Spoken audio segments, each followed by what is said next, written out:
Ang totoong presidente si Lenin. Ah, may ganon? Okay. Actually, may sign siyang hindi matapos ha. Baka hindi niya matapos. Ayan, isang issue yan na pag-usapan na ikagagalit din. Kumpay naman yung impeachment at mawala si Sara sa pagiging vice-presidente, makukulong ba siya? Kung sakaling mapaalis pati ang speaker, sino pwede? Siyempre, ang habol ng mga tao, ang ating vice president, which Okay, is mas nakapokus sa kanya. mas nakapoko sa kanya. Kung magkakaroon naman ng drama sa mga nakaraang eleksyon, kunyari, binanggit na ang totoong presidente si Lenin, Ah, may ganon? baka magkaroon ng ganong mga pangyayari. Talaga? Kasi ang nakikita rito, babae ang siyang uupo. Baka si Lenny. Di ba? So, pwedeng si Lenny, pwedeng si Vice, si Sara. Pero kasi ang tao, mas ang inaano nila, si Sara. Kasi siya ay nakaupo. Siya ang nakaupo, di ba? So, sige, diretsohin na natin yan. Mapapaalis ba ang dalawang pangulo sa kanyang posisyon bilang vice-presidente? Sa tumatakbong kaso, di ba? Majority The of the Senate of the court, definitely merong dalawa na hindi papayag. Pwedeng apat, 1, 2, and 3, 4. Kasi yan naman ang nakalagay, no? Lalo yung kagagawa ng isang lalaki, parang ilalaban talaga. Ilalaban. No? So, ibig sabihin, kung ako talagang kaya pang ni vice-presidente ang malusutan itong problemang ito. Kung kaya pa. Merong, kasi ako nababasa rito na, parang may mga certain, na ibabanggitin, bakit ako lang? Okay. Di ba? Bakit ako lang? Eh, yung mga nandiyan na itong kinuha, ito yung inano, ito yung ginawa, ganon, mas malalaki pa So, sa parang akin. yours. Tutuusin nga parang napag-initan. Sa mangyayari niyan, teka, bakit ako ang inaano ninyo? Di ba itong si ganito? Itong si ganyan? At ito pang si ganyan? Kahit nga ang presidente, gaganon. Kung magtagumpay si VP Sara na malagpasan ang pagsubok na ito, magiging mabuti ba siyang presidente o magulo ang kanyang pamahalaan? Ito, aayusin talaga ng presidente ang katayuan ng ating bansa. Sinong presidente? The current Malusutan si VP. ni Sara Duterte ang sitwasyon niya. At kung siya ang naluklok bilang isang pangulo, hindi naman sinasabing kakahalin tulad ng kanyang ama. Okay. No? May mga porsyentong makukuha si Sara kasi magiging parang mentor niya rin ang ama niya. Ito yung dapat gawin, ito yung dapat gawin. Yun ang kagandahan kay Vice President. Kahit na sabihin natin matigas ang ulo, kahit na sabihin natin palaban, meron pa rin siyang pakikinig sa kanyang ama. Kahit na sila minsan nagkaroon na rin ng parang hidwaan. Ang kagandahan sa card, kasi this is justice, talagang lilinisin niya.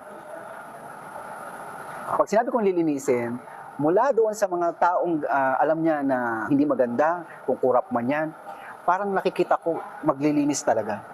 No, yun yung sinasabi ko sa inyo noon. Ang susunod na presidente, hindi pa yan ang magpapaayos ng ating bansa. Yung susunod ang siyang magsisimula at ang susunod na susunod, yun ang magiging mahusay na. Susunod ba isa pa? Oo. Isabihin, itong pag-upo, kung sakali man si Sara ang magiging presidente, no? Kung sakali man nabago ang takbo, di ba? Busy siya ngayon. At nagkaroon ng itong natin transition or revolution ba tawag din. At siya ang pumalit. Lilinisin niya yan. Iibahin talaga. May nakaplano na talaga sa kanya. Okay. Baliktad naman. Halimbawa, magtagumpay naman yung impeachment at mawala si Sara sa pagiging vice-presidente. Makukulong ba siya? Ako sa card ko kasi, ito yung jail. Pero syempre nga, di ba? Hindi naman siya yung talagang kulong. Alam mo yung parang na-detain lang ng... Na-detain. Parang si Era. Kasi alam ko, lalaban eh. Mukhang yung paglaban ng ating vice-presidente, matapang VP, ito. At may ilalabas talaga siyang baho. Sana mabuhayan ng panibagong isip ang ating Pangulo na sana magawa niya ng paraan ng mga problemang ito. Kaso minsan ngayon, medyo palaban na siya. Parang hindi na maganda rin yung minsan lumalabas sa ano niya. Parang iba eh. Galit na rin siya. Oo. Yung kanyang ipapalit, vice, di ba? The vice, Tutuloy ba ang eleksyon? nakahang. Nakahang? Oo, no? Bigla yung no? Yan ang napulot mo. Nakahang siya. Nakabitin, so parang 50-50. May mga portion na iba hindi matutuloy, yung iba Okay, parang may ganun. merong mga parties na kari group of this hindi kami boboto. May mga magbo-boycott. A boycott. Kunyari lang ha. So walang mauupong mga senador niyo. Ako hindi boboto mga iglesia. Walang mauupong senador sa national position. Kaya nga mga Parties. possibility na hindi matuloy. Baka magkagulo tayo sa gobyerno. Kaya nga may gulo. Kaya nga kailangan ma-resolve ito ng presidente natin, no? May mga maririnig lang tayo na hindi tuloy-tuloy, pero talagang tuloy pa rin ang election. Saan mapupunta ang dulo ng lahat ng gulong ito? Ito yung barahan ng pagtigil.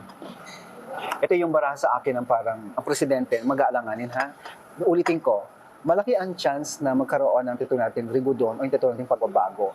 Ulitin ko rin, magiging dahilan ng kanyang pag-alis o ouster of the president is because of this female figure. Inamin natin mapapatalsik ba ang Pangulo? Malakas yung kapag talagang hindi nagkaroon ng solusyon itong mga problemang nangyayari ngayon, tao na mismo ang siyang gagawa ng paraan. Maaalis ang Pangulo. Sana. Sana hindi mangyari, pero sabi ko nga, inuulit ko, magulo, may gulo. Pero meron din ako nakikita mga threat ng kudita. Kudita. Pero ang daming lalabas na mga issue regarding sa mga ginamit na pera, saan ginamit, itong bilyon-bilyon na ito, bakit ganito kalaki, ang dami, lahat ilalabas yan. Basta mangyayari yung kanyang magbubukas ng panibagong problema ng ating bansa. Mananatili bang tahimik si Leni Robredo sa gitna ng mga gulo-gulong ito? Pero tatakbo siya, pero hindi bilang presidente. Mayor daw. Pero doon sa lugar niya lang, pwedeng mayor, yun ang naanuhan.